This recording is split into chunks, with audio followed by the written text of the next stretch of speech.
Hey everybody, welcome back to BK's Bullets. Today we're going to be taking a look at this Batman black and white statue designed by Greg Capullo.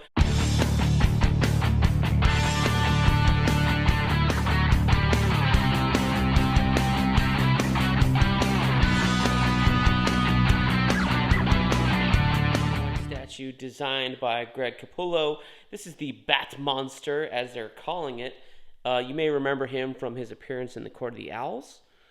This was some sort of if I remember correctly, I have read it, a hallucination or maybe just a cool ass cover image. I think the cover was just this one piece. So let's flip around the box. This is my last unboxing, the Mike Mignola, what was that, Gotham by Gaslight. Wonderful, wonderful. I'm keeping an eye out for this one. So, this is the other side of the box. While we open this up, I'll tell you the story. So, I got Mike Mignola's Gotham by Gaslight one for Christmas. This one was also on my list. I had seen both of those in real life when I was in St. Augustine, before Christmas time. And I love the Mike Mignola one. And this one I was kind of iffy on, honestly. Again, this is the only thing I ever do to these is cut. I take the thing out and cut the tape already, so you don't have to watch me do that. It says bottom, so we'll put that on the bottom and we'll have the top. But so I've seen this one in real life, and honestly, I wasn't that impressed with what it looked like in real life. However, I did get it. I did get it because on Amazon they were having a sale or something, and I got this thing for, I want to say it was like $55 or $60 as opposed to $100, which is what Todd McFarlane Productions sells these for. Before Todd McFarlane, these things used to come out. His thing's not even on here. But before Todd started the distribution with DC Direct, these used to come out for like $80, I believe. So we're talking pre-pandemic, quite a few years ago now. As long as this COVID thing lasts, it's still going, but it's still not going. I don't know. Anyway, so to see a $100 statue at a $60 price point, especially one that I was kind of interested in, I jumped on it. So that's why we have this puppy here. And I know from seeing other pictures and other reviews that the Batman black and white statues, I know this is not interesting to look at the styrofoam, Brent, the Batman black and white statues have a little bit of variance in their paint. So, maybe the one that I saw was bad. I don't know. So again, Batman black and white statue. That's a little scuffed up on the bottom, don't you think? Like, you see all these little scratches here? I don't know if it's coming up on camera. There's like an imprint or something. It's been dinged up. But anyway, these sit on the top of my shelf, so I really don't care. You will notice there you go. There's McFarlane right there. Boom.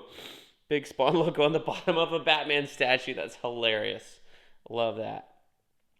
Anyway, that's pretty funny. Yeah, 3130 out of 3750. So these things are significantly going down. The production runs on some of the older ones that I have are like 5,000, 4,500. So to see it go down to 3,750, a little bit significant. As always, you can tell if you've got a first edition of these as opposed to a second one. If you have a black band for the second editions, if they re-release it, you will get a flip-flop of the image. This will flip-flop and you'll get a white banded base. So my Mike Mignola one is a second edition, and also my Greg Capullo one is a second edition. Not that I care. I care that I have them, not that they're first or second. So let's get the Batmonster out of his paper here. Very carefully. And take a good look at him. So, yeah, so it's kind of interesting. How are you going to display this guy?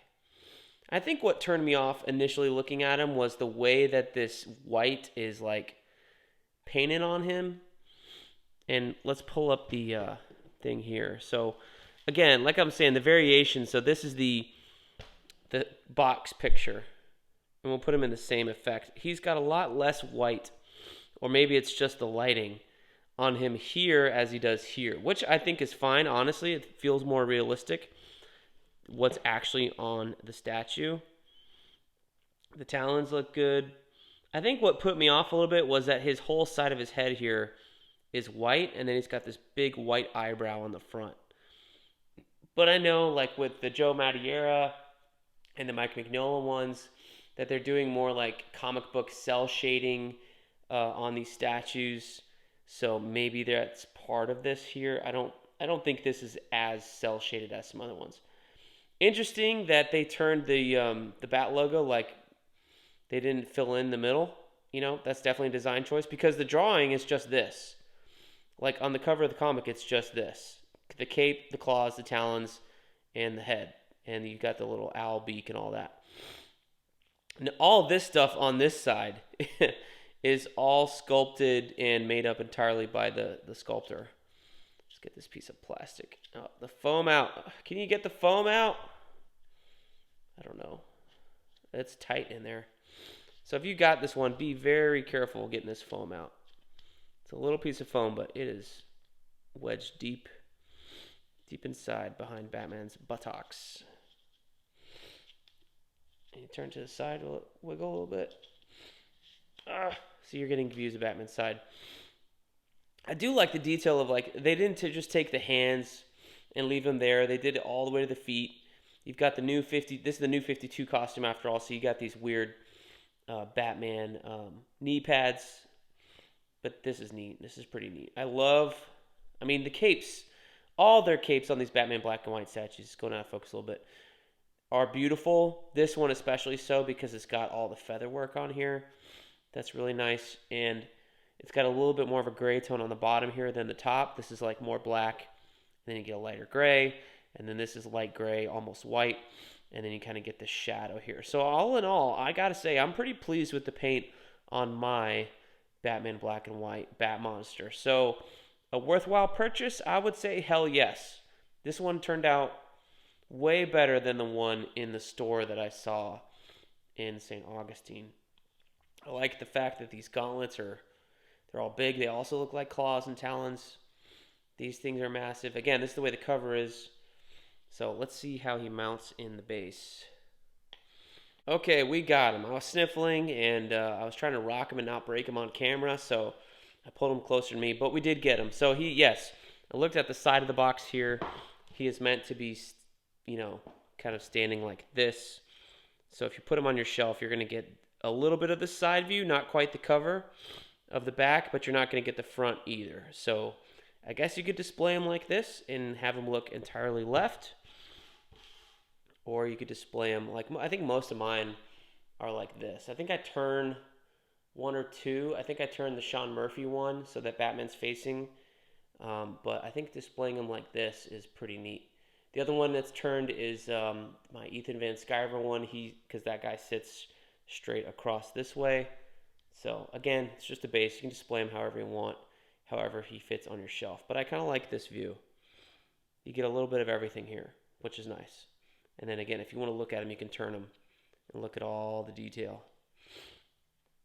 I got to say, like, even the sculpting in the back, you can see it a little bit behind his belt here. Like, they sculpted a lot of the cape. The stuff right behind his back, like on the other side of here is not sculpted in, which is fine.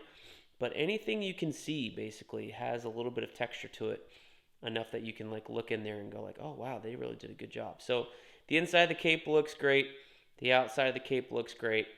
The paint on this one, fantastic. I'm really happy with it. So, I mean, look at these eyes. Look at the teeth and the tongue. Yeah. Let's see if we can get into focus. There you go. Boom. Look at that. It's terrifying.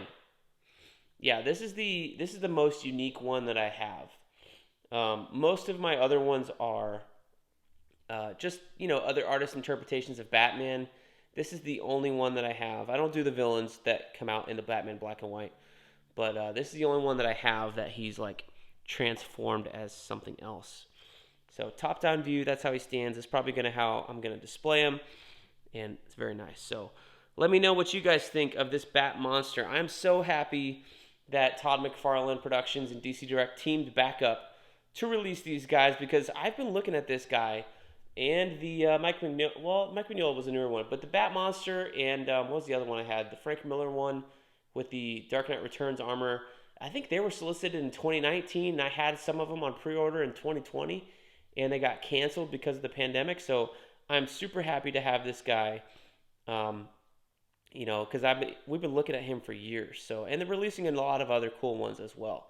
So, big anticipation for that, for more cool Batman black and white statues. I really love this line. I'm glad they're continuing it. So, thank you guys for watching. Let me know down below what you think of this statue, and we'll see you guys next time in the Funny Pages.